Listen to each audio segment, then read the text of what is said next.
¿Existe Dios? ¿Podemos probar su existencia? Es el tema que estamos viendo hoy para aquellos que nos sintonizan en este momento.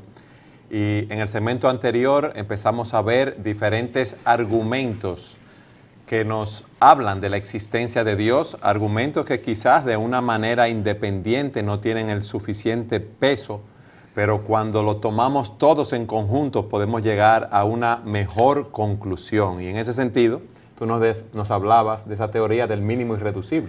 Sí, de la complejidad irreducible. Cuando se habla de complejidad irreducible, fue un término que acuñó el bioquímico estadounidense Michael Behe. Él se está refiriendo a un sistema, ¿verdad?, que está compuesto de varias partes y que para que pueda funcionar adecuadamente tiene que tener todas las partes juntas. O sea, la evolución necesariamente va, según la teoría evolutiva, va constituyendo el sistema que compone el universo poco a poco.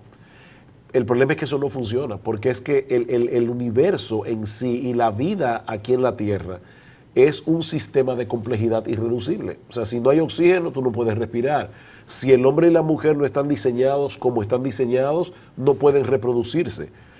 Es como, una de las teorías que hay es que el hombre viene del agua, ¿verdad? Que hubo una sopa galáctica y el hombre sale de una ameba que sale del agua. El problema con eso es que si tú tienes un animal que puede respirar debajo del agua, él no puede ir evolucionando poco a poco a luego tener de pulmones. a pulmones. Exacto. Tú tienes que tener el sistema para que funcione. Tiene que haber ocurrido en un segundo para que él pueda pasar de respirar debajo del agua a respirar fuera del agua, sin que sea como la rana, que puede respirar en ambos niveles, porque el hombre no puede hacer eso. El hombre o está afuera o se muere.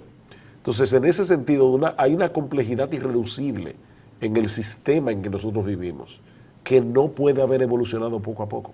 Tiene que haber sido ensamblado, por decirlo de alguna manera, todo exactamente como está. Hasta ahora hemos visto que todo efecto tiene una causa. También hemos visto que hay un diseñador de todas las cosas, que nosotros vemos a Dios como este diseñador. ¿Qué otro argumento ustedes me dirían? Bueno, está también el argumento moral, que nos dice que todo hombre nace con un concepto de que existe el bien y existe el mal, de que existe lo correcto, existe lo incorrecto. En otras palabras, todo hombre nace con la conciencia de que hay ciertas leyes que hay que respetar. ¿Cómo cuáles? Bueno, la ley de respeto a la vida, por ejemplo. Con el paso del desarrollo de cada ser humano, esas cosas pueden ir cambiando y la conciencia puede irse cicatrizando. Pero lo que este argumento dice es que si el hombre nace con una conciencia de que hay bueno y malo, es porque hay una ley de referencia que determina lo bueno o lo malo. Y si hay una ley, no puede haber ley si no hay un legislador. En este sentido, el legislador es Dios. Y haciendo un alto aquí, ¿qué es lo que ha pasado en la actualidad? Que esas conciencias, como tú dices, están cauterizadas. ¿Qué tú nos dirías, Juan? Mira, están cauterizadas hasta un punto. Ayer tuvimos la oportunidad de hablar con un grupo de legisladores y les decíamos que definitivamente estamos viviendo en un mundo relativista. O sea, el hombre de hace unas décadas para acá defiende a capa y espada que todo es relativo, en la mayoría de las personas. Pero ese relativismo es relativo, porque hay cosas... O sea, que tiene un punto donde no es relativo. No, claro, es que tú no puedes eliminar la realidad por decreto. Yo te voy a dar un ejemplo muy sencillo. Cuando Guillermo Carey fue a la India, el padre de las misiones modernas, Guillermo Carey luchó para que se eliminara la práctica del satí. El satí es la práctica de que cuando un hombre moría, quemaban a la viuda viva, y era un signo de honor que la mujer se dejara quemar. Y él decía que esto era una barbaridad. En el día de hoy yo estoy seguro que las feministas de cualquier cultura se levantarían en contra de esa práctica, porque ellas no creen que eso es relativo. Ellas verían eso como violencia contra la mujer. Es lo mismo que ocurre, por ejemplo, con la práctica de la ablación genital que le hacen la ablación genital que le hacen a las mujeres. O sea, eso es violencia contra la mujer, ciertamente. Pero ellos no lo ven simplemente como algo cultural. Eso traspasa la barrera de las naciones, o traspasa la barrera de las culturas. Entonces, ellos no creen en realidad que que el problema es relativo. Si yo voy imagínate que tú eres un relativista, y yo te digo, o sea, tú no crees que existe lo bueno y lo malo, que eso depende de cada cual, ¿verdad? Bien, ok, yo me voy a llevar tu iPad porque yo creo que a mí me va a servir de mucho para regalárselo a mi hijo que necesita uno para estudiar en la escuela. Tú vas a decir, no, pero espérate. Y para él es más fácil conseguirla que para ti. Eso, así que no hay nada de malo. Ese es mío, tú no lo vas a Tú vas a decir, utilizar. no, espérate, eso es mío. Y yo te voy a decir, sí, pero para ti no es relativo el bien y el mal. Bueno, para mí es bueno llevarme tu iPad. Y tú me vas a decir que no, porque para ti no es relativo. Es relativo hasta que no te toca a ti. Es relativo mientras te permite a ti vivir como tú quieras sin que nadie te lo tome en cuenta ni te pueda llamar a cuentas. A eso que yo me refiero, que el relativismo es relativo. ¿Sabes? A mí me impacta mucho el caso de esas personas que son sicarios, asesinos a sueldo, que van a una casa, matan a todo el mundo, padre, madre, hijos, nietos de esas personas. Parece como si tuvieran su conciencia cauterizada, pero ellos tienen una debilidad con su familia. No me toques a mi familia. Entonces, aquí vemos que hay cierta sensibilidad, cómo funciona esa ley moral. ¿Hay algún otro argumento sobre el cual podamos construir? Mira, para mí el argumento más fuerte en contra de la no existencia de Dios, o sea, vamos a voltear ahora la mesa. En vez de probar la existencia, vamos ahora a atacar la no existencia. El argumento más fuerte para mí en contra de la no existencia de Dios no es científico, es filosófico. Y es el argumento del razonamiento humano. Si Dios no fue el creador del hombre, ¿cómo nosotros explicamos el hecho de que el hombre es un ser racional? Y yo quisiera que los amigos que nos están mirando y nos están viendo por internet o por la televisión entiendan la naturaleza del problema que estamos planteando. Si nosotros somos el producto de una evolución casual, eso quiere decir que el hombre no tiene alma. El hombre es una máquina muy compleja que cree tener pensamientos, pero que en realidad no los tiene. Porque, ¿qué son los pensamientos? ¿Verdad? Lo que le llamaban el fantasma en la máquina. O sea, ¿qué es el pensamiento en un ser que es puramente racional, puramente material? O sea, la mente humana tiene la capacidad de comprender información, tiene la capacidad de hacer razonamientos lógicos. ¿De dónde viene esa capacidad? Oigan lo que dicen algunos materialistas. Muchos no plantean que eso es fruto de reacciones químicas en el cuerpo. Por ejemplo, Francis Crick, que ganó el premio Nobel hace unos años atrás, él ha llegado a la conclusión de que el pensamiento humano, lo que tú crees que tú piensas, es en realidad una ilusión causada por nuestras neuronas.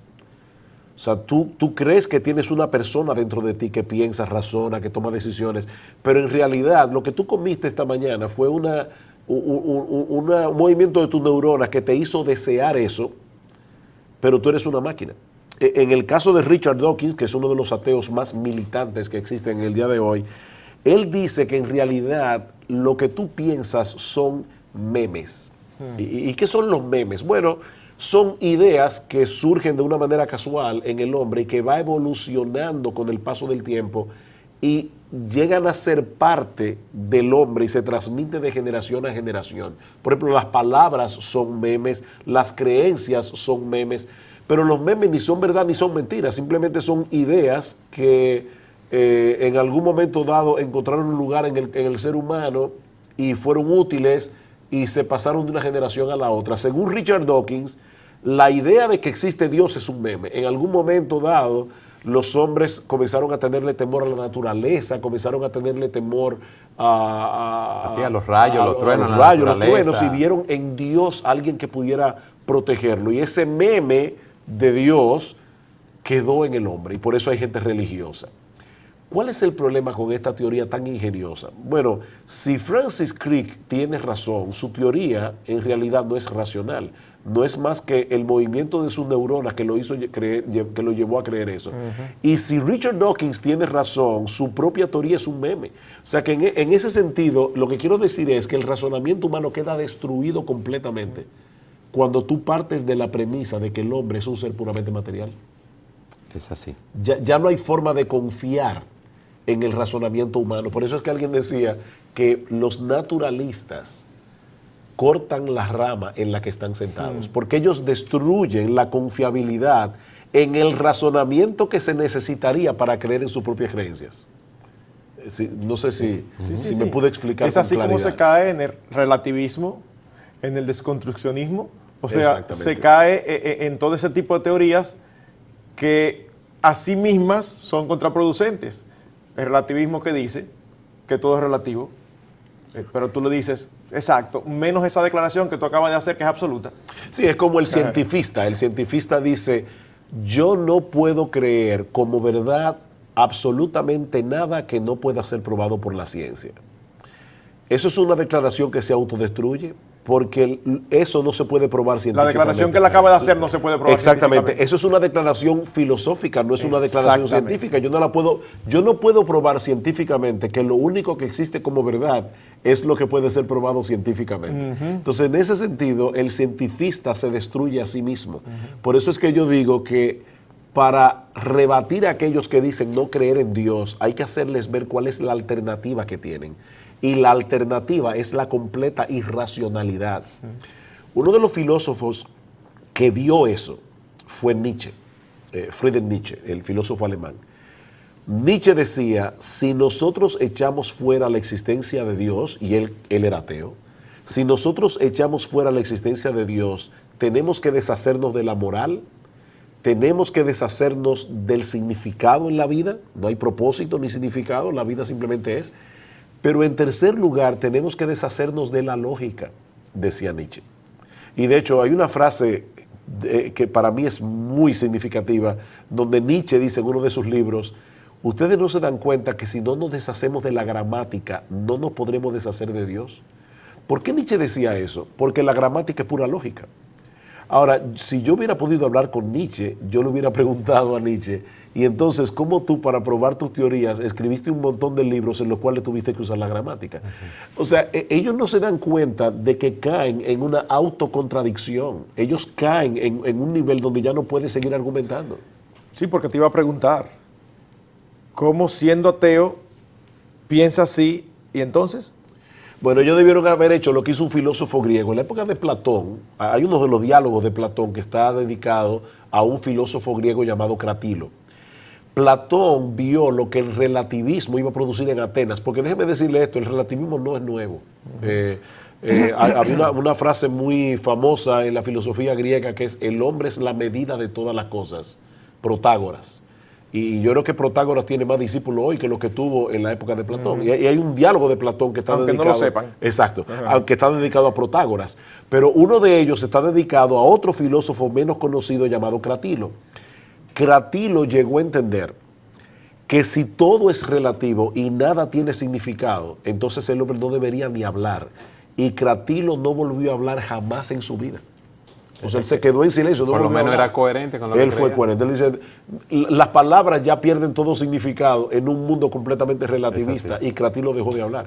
Ahora, hay un diálogo interesante para probar de nuevo el tema este de la racionalidad y de la no existencia de Dios. Hay un diálogo interesante en uno de los escritos de Platón, donde él pone a Protágoras hablando con Sócrates. Y Sócrates le dice a Protágoras, porque los libros de Platón todos son diálogos y siempre Sócrates es uno de los interlocutores. Sócrates le pregunta a Protágoras, entonces ¿tú crees que el hombre es la medida de todas las cosas? Dice Protágoras, exactamente. O sea que tú piensas que la opinión que tú tienes es tan válida como la que tiene cualquiera. Dice, exactamente.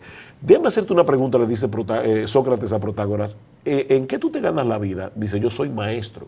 Y entonces le dice, pero para mí es muy extraño que tú seas maestro y que ganes dinero enseñando a otro, porque tan pronto tú le enseñas a un alumno que el hombre es la medida de todas las cosas y que lo que él piensa es tan válido como lo que tú piensas, ¿ya qué más tú le vas a enseñar? Sí.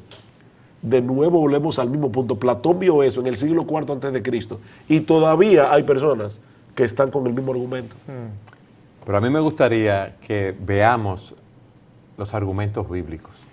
¿Qué dice la palabra de Dios? Dios ha puesto eternidad en nuestros corazones, ha puesto esa tendencia natural a que veamos su mano obrando a nuestro alrededor. Nosotros tenemos un conocimiento de Dios. ¿Qué ustedes le dirían a esas personas que dicen que Dios no existe? Como tú mencionaste argumentos bíblicos, permíteme decir que la Biblia en ningún momento trata de probar la existencia de Dios.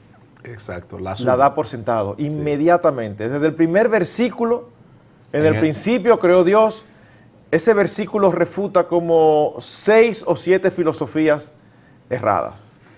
Y no vemos en ningún momento de la Escritura una discusión, un diálogo tratando de probar la existencia de Dios. Sino que se asume. Se asume inmediatamente, empezando por ahí.